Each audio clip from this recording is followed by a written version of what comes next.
Bonjour, ce matin je voudrais nous entretenir rapidement sur un sujet qui revient dans des conversations avec des chrétiens contemporains, cette impression que l'on a de ce que Dieu est silencieux, Dieu n'a rien à dire. C'est vrai, il y a déjà une vidéo que nous avons faite là-dessus sur notre chaîne disponible, sur notre chaîne YouTube Ecodis.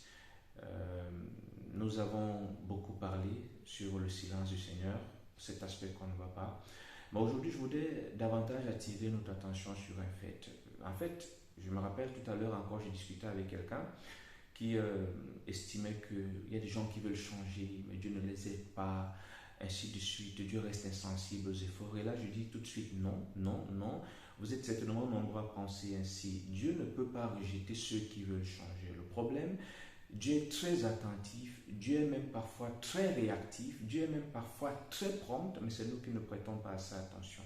C'est nous qui ne prêtons pas attention. C'est-à-dire que, prenons le cas du changement. Plusieurs personnes veulent changer, mais ne suivent pas Dieu dans le processus qu'il enclenche pour leur changement. Il faut partir du principe, par exemple, que le changement requiert une prise de conscience. Nous l'avons dit, c'est-à-dire qu'il faut déjà prendre conscience du besoin de changer, reconnaître justement qu'on n'est pas capable de changer par soi-même et s'approcher du Seigneur. Et lorsqu'on est en train de suivre ce processus-là, il va se produire un premier fait, c'est que lorsque vous êtes devant le Seigneur avec le cœur sincère, dans votre tristesse, votre abattement, votre hargne, votre détermination à sortir de ces mauvaises choses que vous voulez voir disparaître ou entrer dans cette nouvelle dynamique de comportement, d'attitude, de réalisation que vous souhaitez pour la gloire de Dieu. Lorsque vous êtes donc dans cet état-là, dans ces dispositions, il arrive souvent que le Seigneur dépose quelque chose dans votre cœur. Il arrive que le Seigneur dépose quelque chose dans votre esprit. Je l'ai souvent dit également, dans le cadre d'un péché, quand vous êtes sincèrement repentant, vous êtes sincèrement attristé, abattu par un péché et que vous êtes en train de le confesser devant le Seigneur de manière sincère, vous allez vous rendre compte que le Saint-Esprit va développer, va mettre dans votre esprit une action à poser, quelque chose à faire. Et le plus souvent, ce quelque chose qui est déposé dans votre esprit est la perche que Dieu vous tend.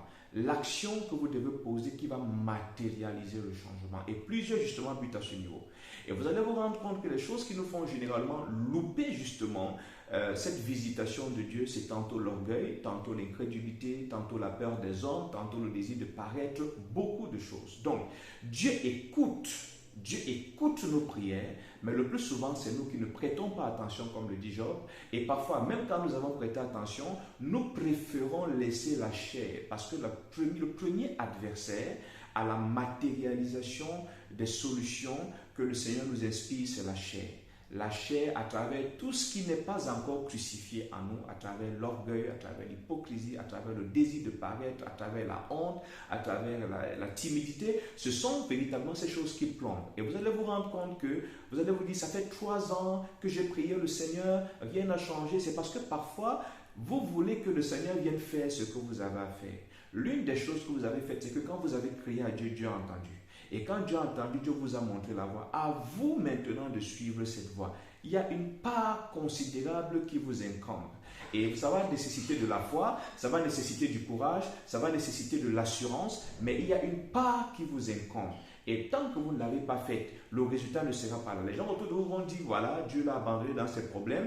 Et le plus souvent, c'est à cause de notre refus de nous déployer dans la dynamique que Dieu nous inspire, suite à nos plaintes, suite à notre repentance, suite à nos supplications, notre refus donc de nous déployer, entraîne une vie qui amène des incroyables à avoir l'impression que notre Dieu est inefficace. Non, il n'est pas inefficace. Souvent, c'est notre raisonnement. Quand Dieu dit, voilà ce que tu vas faire, oh, on commence à raisonner, on considère la chair ou le sang, est-ce que ça ne marche pas? Et si ça se passe comme ça? Et si ça se passe ainsi? Souvent, c'est notre orgueil. Il va s'imaginer quoi? Oh, moi, j'ai plein de situations. J'échangeais également avec mon épouse là-dessus ce matin et je me rappelais, parce qu'on passait un peu en mémoire un peu toutes les difficultés, c'est par lesquelles on est passé. Et je lui rappelais toutes les fois aussi, je m'étais laissé dominer par le fait que c'est le pasteur dans le couple, c'est moi.